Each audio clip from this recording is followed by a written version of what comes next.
For today's little adventure, reading The Library Fish Learns to Read, written by Alyssa Seton Kapatui. The Library Fish Learns to Read. Library Fish loved her home on the desk of Mr. Hughes' library, and it was a perfect place to welcome every visitor to the library. From where she sat, Library Fish could check each book that was borrowed and returned. Library Fish loved watching everyone wing through the bookshelves, searching for just the right book. She loved the quiet hum of the room as each person settled into a comfortable spot to read and read and read and read. Of course, when someone wanted to practice reading, Library Fish listened carefully. She never interrupted. Still, story time was always her favorite part of the day. Mr. Hughes read stories that made Library Fish quiver with excitement. Sometimes he read stories that made her laugh out loud. Today, Mr. Hughes held a book that the Library Fish had never seen before. He read the title, the name of the author, and the illustrator. Library Fish was all ears. Once there was a dog, Mr. Hughes began, who loved stories. Library Fish nodded. I love stories too, she thought. She inched closer so she could hear Mr. Hughes continue. Whether he was listening to a story or looking through wonderful illustrations, each and every book took the dog on a new adventure. Library Fish giggled. Me too, she thought. Stories had taken her on amazing adventures. What happened next, she wondered. One day, the dog decided he would learn to read. Learn to read, whispered Library Fish. Go on, go on. It took a lot of time and patience and practice, but after some time, the dog began to read all by himself. Mr. Hughes had not even turned the page when Library Fish wanted to clap. She wanted to cheer. She wanted to hear the story again and again. Most of all, Library Fish wanted to learn to read too. Library Fish swam around her bowl. She already knew the library was the very place to learn to read. She was surrounded by everything she needed to begin. Still, it would take some planning.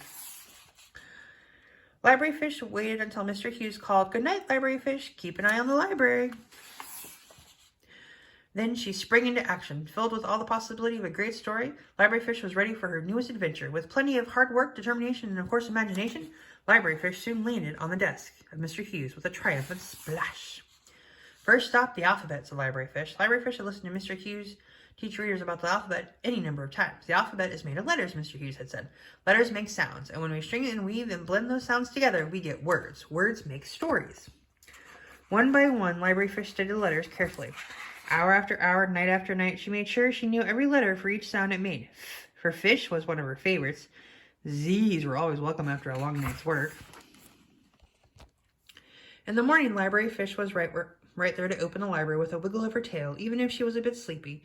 Now when books were borrowed and returned, she noticed every letter on the covers and every word. When the library closed for the night, Library Fish practiced and practiced some more.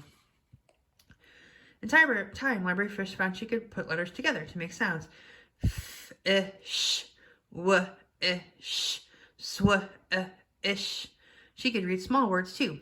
Even her fishbowl was filled with fun words like glub and wiggle and bubble. Library Fish practiced reading to her friend Bookmobile. She practiced reading to no one at all. And when someone wanted to practice reading to Library Fish, she listened with great attention, as always. Then she practiced reading right back in a very quiet voice, of course. Library Fish pored over page after page and book after book. When she couldn't quite figure out a word, the illustrations were there to help her. One night, Library Fish went up and down the aisles of the library in search of just the right book. She chose one carefully and settled into a comfortable spot. So Library Fish read one word, then another, then another. She read line after line, page after page. She giggled, she gasped, she laughed out loud. When she came to the last page, Library Fish read out loud in her proudest voice, "The end." It was only when the sun began to peek into the sky that Library Fish tucked herself into her bowl. She drifted off to sleep, murmuring, "I am a reader, I am a reader." The next morning, Library Fish welcomed every visitor to the library. It was sure to be a busy day, but tonight she thought tonight might be the perfect time to share all I have learned with a good friend. She could hardly wait to begin. The end.